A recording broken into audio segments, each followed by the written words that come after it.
हम सभी मानव समाज और जनमानस सभी को हार्दिक दिल से हाथ जोड़कर प्रणाम करता हूँ। आज विचार मंच पे मैं अपना कुछ अभी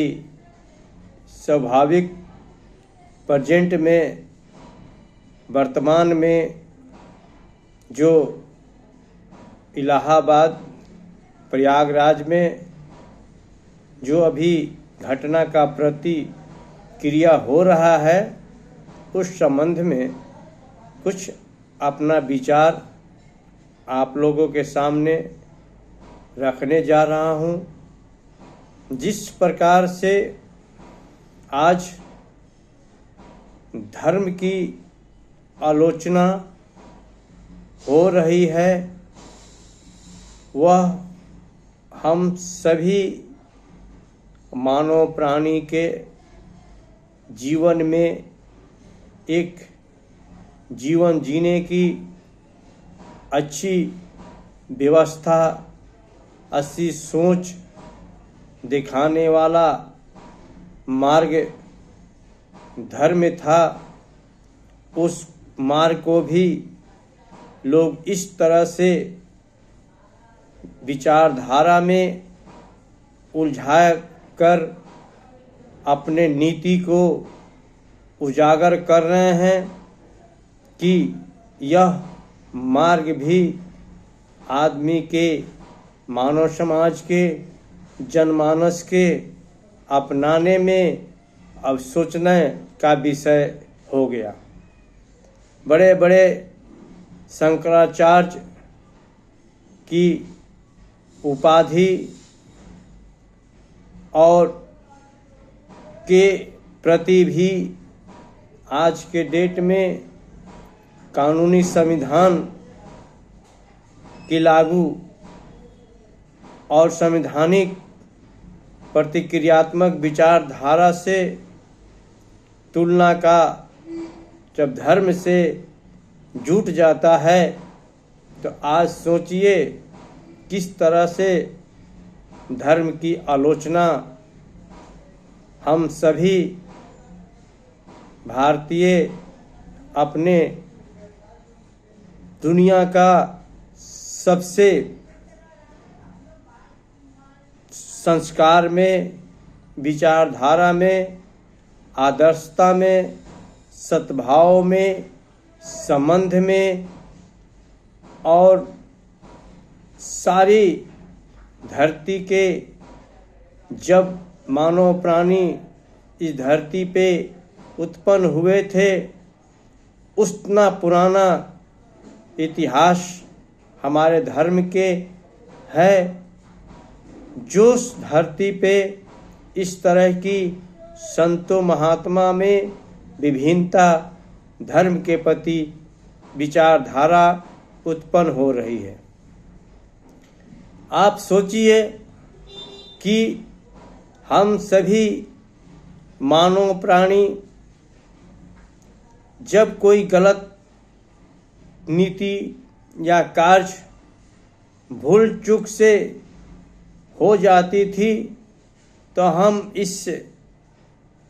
शंकराचार्य हो गए, बड़े बड़े महात्मा हो गए, गुरु हो गए, उनके पास जाकर हम इस गलती की क्षमा प्रार्थना करते थे जिससे मन में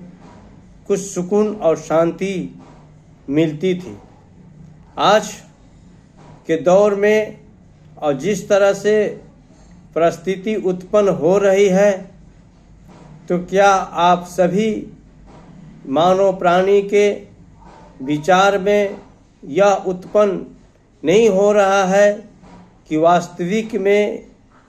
शंकराचार्य से लेके और जो बड़े बड़े संत जगत गुरु अनेक प्रकार के जो संत के उपाधि लेकर बैठे हुए व्यक्ति हैं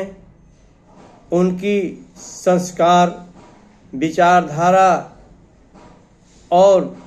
अच्छे मार्ग पे दिखाने वाले जीवन के प्रति स्नेह से पालन करने वाला व्यक्ति के मन में कुछ तो ऐसी सोच उत्पन्न होगी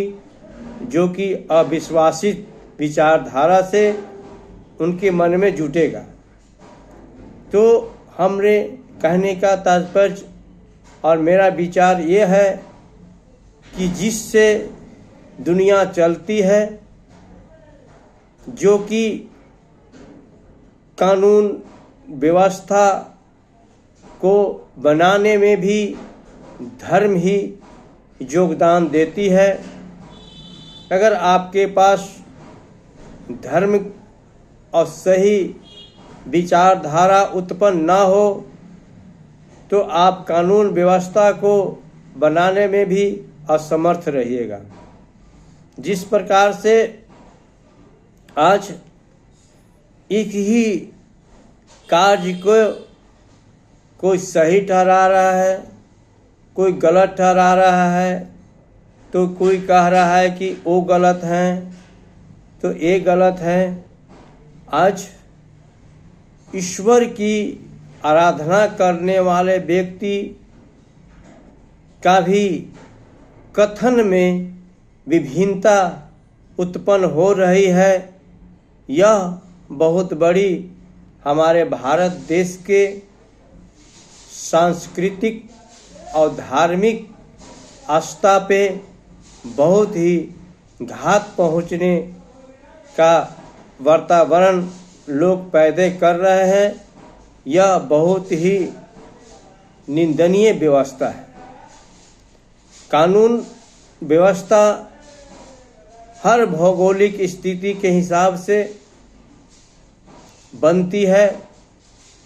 लेकिन आज मानव प्राणी के लिए कुछ ऐसी तत्व होती है जो कि वास्तविक में बनाने का कोई मतलब नहीं होती है, अपनी सोच का अस्तित्व होती है। इसमें कोई कानूनी अवस्था की जरूरत नहीं पड़ती है। जिस प्रकार से धर्म की व्याख्या विधान का उल्लेख संत महात्माओं के द्वारा हम मानव प्राणी के जीवन जीने में जो प्रकाश डालता है उस पे बिंदु डालने की ज़रूरत है। इस तरह की घटना को ना प्रस्तुत करें जिससे कि हम सभी मानव प्राणी के जीवन जीने के मार्ग में बाधा पहुँचे, सोच में निंदनीय व्यवस्था उत्पन्न हो। इस सभी से बचने का प्रयास हम सभी संत गुरु शंकराचार्य महात्मा सिद्ध पुरुष सभी से हम क्या निवेदन करेंगे, लेकिन आप ही के दिए हुए शिक्षा के एक तरह के विचार को ही मैं आपके सामने दोहराना चाहता हूँ कि अपने धर्म को हमेशा पवित्रता के व्यवस्था से चलाने का प्रयत्न करें, तभी ये दुनिया में अशांति को शांति में बदलने का जो कार्य धर्म करता है उसकी हमेशा महत्व बना रहे, पवित्रता बना रहे और विचारधारा के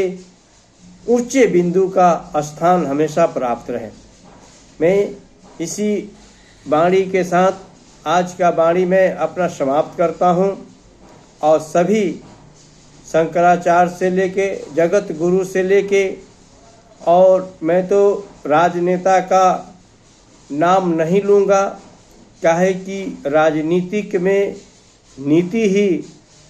जो है वो गलत नीति से ही राजनीतिक चलती है। इससे उससे इस विषय में उल्लेख करना उचित नहीं है, लेकिन हम सभी जो हमें जीवन जीने की मार्ग दिखाते हैं संत महात्मा उनसे उन्हीं के दिए हुए विचार से मैं निवेदन करता हूँ कि इस तरह की व्याख्या में, इस तरह की विचारधारा में आप सभी लोग आगे ना बढ़ें। कोई भी हो, धर्मात्मा हो, महात्मा हो, इन सभी का हम सभी मानव पे जीवन जीने में पूर्ण आशीर्वाद है, जिसके कारण से हम लोग अपने बाल बच्चा, परिवार और अपने देश के हित में आप लोग के दिए हुए आशीर्वाद पे अपना जीवन जीते हैं। कृपया कर आप लोग की विचारधारा के बहुत बड़ा महत्व है, इसलिए अपने जो विचारधारा है उसको बहुत तौर तरीका से आप लोग प्रस्तुत कीजिए और सभी मिलकर अपने धर्म की व्यवस्था पे विवादित विचारधारा उत्पन्न करने का कष्ट न करें। हम सभी संत महात्माओं का चरण स्पर्श करके आशीर्वाद लेने की मनोकांक्षा करता हूँ, प्रणाम करता हूँ और सभी मानव प्राणी के हित में आप सभी संत महात्मा हमेशा आशीर्वाद देते रहिए। ईश्वर से प्रार्थना करते रहिए कि हम सभी मानव प्राणी के जीवन में हमेशा मंगलमय बना रहे। इसी वाणी के साथ मैं आज का वाणी यहीं समाप्त करता हूँ और सभी मानव प्राणी के जीवन में हमेशा मंगलमय बना रहे, यही मैं ईश्वर से प्रार्थना करता हूँ। जय हिंद, जय भारत, जय मानव समाज।